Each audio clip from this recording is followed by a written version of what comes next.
Assalamualaikum warahmatullahi wabarakatuh. Saya Widi Febriani dengan NPM 2021010332. Perwakilan dari kelompok 8 ingin mempresentasikan materi hasil diskusi kami. Sebelumnya saya akan memperkenalkan teman saya satu persatu, yaitu Cindy Arum Angelita dengan NPM 2021010120, Sinta Marisa dengan NPM 2021010121, Sopa Distia dengan NPM 2021010334, Sulistiawati dengan NPM 2021010239. Judul materi yang akan saya bahas yaitu Pendidikan Pancasila Kewarganegaraan dengan dosen pengampu Bapak Rudi Santoso, MHIMH, Fakultas Syariah UIN Raden Intan Lampung. Materi pertama yang akan saya bahas yaitu latar belakang. Materi kedua pembahasan terdiri dari pengertian etimologis, historis, dan terminologis, NKRI dan Bhinneka Tunggal Ika, Pancasila sebagai nilai bersama, revitalisasi dan reaktualisasi Pancasila. Materi pertama yaitu latar belakang. Pancasila adalah sebagai dasar falsafah negara Indonesia, sehingga dapat diartikan kesimpulan bahwa Pancasila merupakan dasar falsafah dan ideologi negara yang diharapkan pandangan hidup bangsa Indonesia sebagai dasar pemersatu, lambang persatuan dan kesatuan, serta bagian pertahanan bangsa dan negara. Pancasila sebagai satu-satunya ideologi yang dianut bangsa Indonesia, tak ada yang mampu menandinginya. Indonesia yang terdiri dari berbagai dan suku bangsa dapat dipersatukan oleh Pancasila. Itu sebabnya seringkali Pancasila dianggap sebagai ideologi yang sakti. Siapapun coba menggulingkannya akan berharap langsung dengan seluruh komponen-komponen kekuatan bangsa dan negara Indonesia. Sebagai dasar negara Republik Indonesia, Pancasila nilai-nilainya telah dimiliki oleh bangsa Indonesia sejak zaman dulu. Nilai-nilai tersebut meliputi nilai budaya, adat istiadat, dan religiusitas yang diimplementasikan dalam kehidupan sehari-hari. Jati diri bangsa Indonesia melekat kuat melalui nilai-nilai tersebut yang dijadikan pandangan hidup. Tindak tanduk serta perilaku masyarakat Nusantara sejak dahulu kala telah tercermin dalam nilai-nilai Pancasila. Untuk itu, pendiri Republik Indonesia berusaha merumuskan nilai-nilai luhur itu ke dalam sebuah ideologi bernama Pancasila. Materi kedua pembahasan. Yang pertama, pengertian etimologis, historis, dan terminologis. Pengertian Pancasila dari segi etimologis. Secara etimologis, Pancasila berasal dari bahasa Sanskerta dari India, bahasa kasta Brahmana. Adapun bahasa rakyat yang biasa adalah bahasa Prakerta. Menurut Muhammad Yamin, dalam bahasa Sanskerta perkataan Pancasila memiliki macam arti secara leksikal, yaitu panca yang artinya 5, sila vokal I pendekartinya batu sendi alas atau dasar, sila vokal I pendekartinya peraturan tingkah laku yang baik, yang penting atau yang senonoh.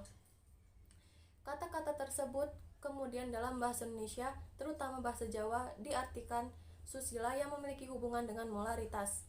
Oleh karena itu, etimologis kata Pancasila yang dimaksudkan adalah istilah Pancasila dengan I pendek yang memiliki makna leksikal berbatu sendi 5, atau secara harafiah dasar yang memiliki 5 unsur.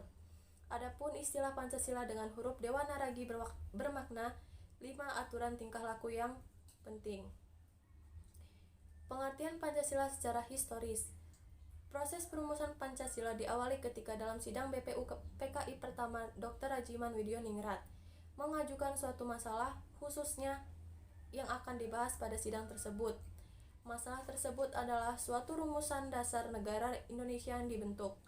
Kemudian tampilan sidang tersebut 3 orang pembicara, yaitu Muhammad Yamin, Supomo, dan Soekarno. Pada tanggal 1 Juni 1945, dalam sidang tersebut Insinyur Soekarno berpidato secara lisan atau tanpa teks mengenai calon perumusan dasar negara Indonesia. Kemudian untuk member nama Pancasila yang artinya 5 dasar, hal ini menurut Soekarno atas saran dari salah satu seorang temannya, yaitu seorang ahli bahasa yang tidak disebutkan namanya. Pada tanggal 17 Agustus 1945, Indonesia memproklamasikan kemerdekaannya. Kemudian keesokan harinya tanggal 18 Agustus 1945 disahkannya Undang-Undang Dasar 1945, termasuk pembukaan Undang-Undang Dasar 1945, di mana di dalamnya termasuk isi rumusan 5 prinsip dasar atau 5 prinsip sebagai satu dasar negara yang diberi nama Pancasila. Sejak saat itulah perkataan Pancasila menjadi bahasa Indonesia dan merupakan istilah umum. Walaupun dalam alinea keempat pembukaan Undang-Undang Dasar 1945 tidak termuat istilah Pancasila. Namun, yang dimaksud dasar negara Republik Indonesia adalah disebut dengan istilah Pancasila. Hal ini didasarkan atas interpretasi historis terutama dalam rangka pembentukan calon rumusan dasar negara yang secara spontan diterima oleh peserta sidang secara bulat. Pengertian Pancasila secara terminologis. Proklamasi Kemerdekaan tanggal 17 Agustus 1945 telah melahirkan negara Republik Indonesia. Untuk melengkapi perlengkapan alat-alat negara sebagai lazimnya negara-negara yang merdeka, maka panitia-panitia persiapan kemerdekaan Indonesia atau PPKI segera mengadakan sidang. Dalam sidang tanggal 18 Agustus 1945 telah berhasil mengesahkan Undang-Undang Negara Republik Indonesia yang dikenal dengan Undang-Undang Dasar 1945. Adapun Undang-Undang Dasar 1945 terdiri atas dua bagian, yaitu pembukaan Undang-Undang Dasar 1945 dan pasal-pasal Undang-Undang 1945 yang berisi tentang 37 pasal. Satu peraturan peralihan yang terdiri atas 4 pasal dan satu aturan tambahan terdiri dari atas 2 ayat. Dalam pembagian pembukaan Undang-Undang 1945 yang terdiri atas 4 alinea tersebut tercantum rumusan Pancasila sebagai berikut. 1. Ketuhanan yang Maha Esa. 2. Kemanusiaan yang adil dan beradab. 3. Persatuan Indonesia. 4. Kerakyatan yang dipimpin oleh hikmat kebijaksanaan dalam permusyawaratan perwakilan. 5. Keadilan sosial bagi seluruh rakyat Indonesia. Rumusan Pancasila sebagaimana tercantum dalam pembukaan Undang-Undang Dasar 1945. Inilah yang secara konstitusional sah dan benar sebagai dasar negara Republik Indonesia yang disahkan oleh PPKI yang mewakili seluruh rakyat Indonesia. Materi selanjutnya, NKRI dan Bhinneka Tunggal Ika. NKRI yang adalah singkatan dari Negara Kesatuan Republik Indonesia dari Sabang sampai Merauke. NKRI berdiri sejak proklamasi kemerdekaan Indonesia pada tanggal 17 Agustus 1945 oleh Insinyur Soekarno dan Muhammad Hatta. NKRI menganut sistem republik dengan sistem desentralisasi. Hal itu sesuai dengan pasal 18 Undang-Undang Dasar 1945 di mana pemerintahan daerah boleh menjalankan otonomi seluas-luasnya di luar bidang pemerintahan oleh undang-undang ditentukan sebagai urusan pemerintahan pusat. Muncul gagasan 4 pilar berbangsa dan bernegara dari Ketua MPR yang isinya menguraikan pentingnya menjaga NKRI dengan mengamalkan Pancasila, Undang-Undang Dasar 1945, dan Bhinneka Tunggal Ika.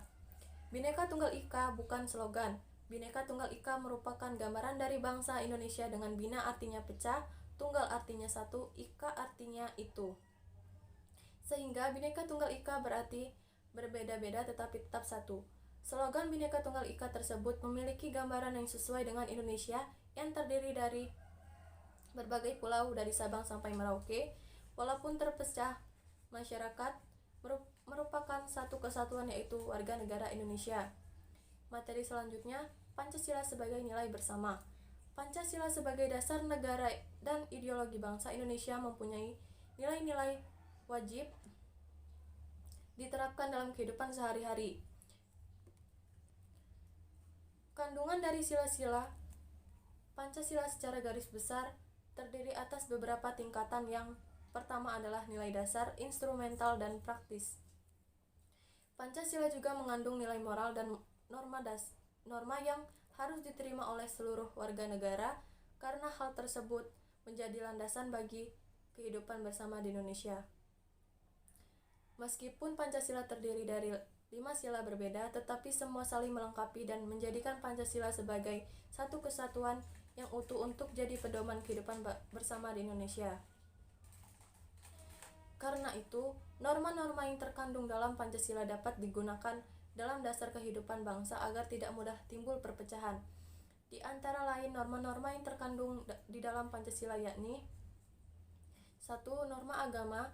Norma agama disebut juga norma kepercayaan. Ini ditunjukkan kepada semua rakyat Indonesia untuk dapat beriman kepada Tuhan Yang Maha Esa. Dengan adanya norma ini, diharapkan setiap rakyat Indonesia dapat berpegang teguh kepada agamanya masing-masing dan saling menghargai. 2.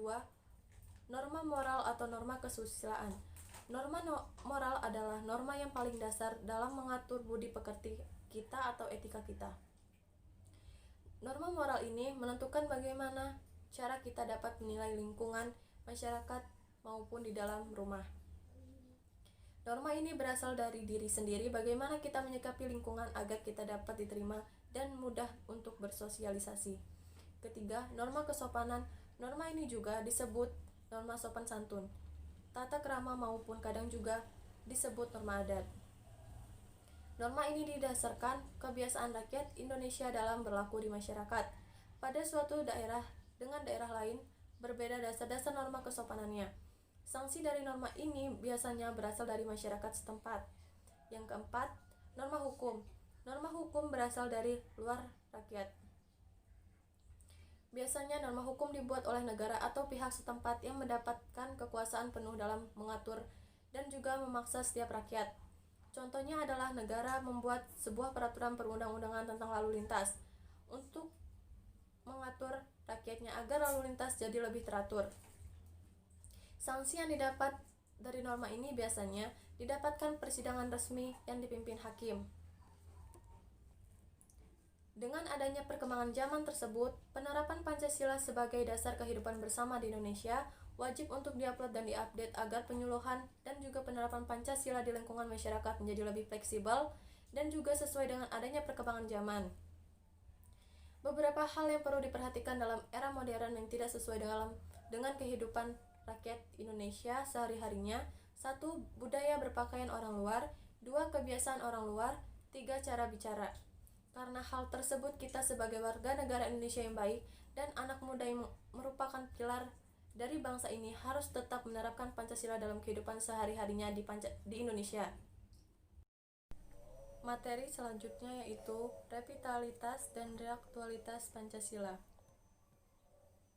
Pancasila diharapkan dapat menjadi matriks atau kerangka referensi untuk membangun suatu model masyarakat atau untuk memperbarui tatanan sosial budaya. Menurut Sastra Prateja dalam Siswono 2008, ada 2 fungsi dalam Pancasila sebagai kerangka acuan. Pertama, Pancasila menjadi dasar visi yang memberi inspirasi untuk membangun suatu corak tatanan sosial budaya yang akan datang. Membangun visi masyarakat di masa yang akan datang. Dan yang kedua, Pancasila sebagai nilai-nilai dasar menjadi referensi kritik sosial budaya. Dalam era reformasi dewasa ini, seharusnya bangsa Indonesia bersyukur kepada Allah Subhanahu wa Ta'ala disertai upaya untuk menata kembali pelaksanaan kenegaraan yang dijiwai oleh nilai-nilai filosofi bangsa Indonesia, yaitu ketuhanan, kemanusiaan, persatuan, kerakyatan, dan keadilan. Dalam kenyataannya, reformasi mengarah pada kebebasan yang tidak memiliki arahan yang jelas, sehingga demokrasi yang seharusnya menghasilkan kehidupan kenegaraan yang sejahtera justru terdistorsi ke kancah anarki, serta semakin merosotnya kesejahteraan rakyat. Akibatnya, dewasa bangsa Indonesia ini kehilangan kepercayaan diri. Bahkan proses reformasi yang berjalan lebih dari 10 tahun belum menunjukkan ke arah tanda-tanda yang lebih baik untuk rakyat Indonesia. Dalam kondisi seperti ini, persatuan dan kesatuan bangsa semakin rapuh. Isu HAM, demokrasi, kebebasan, dan terorisme menjadi stigma yang strategis bagi negara-negara kapasitas internasional untuk menguasai negara-negara yang sedang berkembang dewasa ini. Oleh karena itu, marilah kita mulai bangun rasa komitmen kita untuk mempertahankan negara Proklamasi 17 Agustus 1945, identitas nasional serta filosofi bangsa Indonesia. Maka harus segera melakukan revitalisasi dan reaktualisasi nilai-nilai Pancasila yang dilanjutkan dengan implementasi dan kontekstualisasi dalam berbagai bidang kehidupan. Hal ini sebenarnya bukan persoalan yang mudah, karena di sampingnya semangat dan kondisi sosial politik negara dalam bangsa Indonesia, jika hal itu memerlukan keterlibatan berbagai pihak terutama kalangan intelektual untuk memiliki rasa tanggung jawab moral terhadap karya besar bangsa. Materi ketiga yaitu penutup. Kesimpulan dari kelompok kami, Setiap negara pasti menginginkan kemajuan dari berbagai sektor kehidupan di negaranya. Dengan segala kemajuan zaman dan perkembangan iptek, membuat nilai-nilai kepedulian terhadap sosial dan lingkungan pun menurun. Semua orang terkesan mengabaikan karakter bangsa dan lupa bahwa negaranya perlu sumber daya manusia yang unggul dan berkarakter untuk kemajuan bangsanya sendiri. Perbaikan dan penguatan pengajaran pendidikan Pancasila dan kewarganegaraan menjadi solusi agar nilai-nilai karakter bangsa tertanam dalam diri warga negara. Sejak di bangku sekolah dan menerapkannya di lingkungan sosial dan di lingkungan kehidupannya. Sekian materi yang telah saya sampaikan. Apabila ada kesalahan kata, saya mohon maaf. Wabillahi taufiq wal hidayah. Wassalamualaikum warahmatullahi wabarakatuh.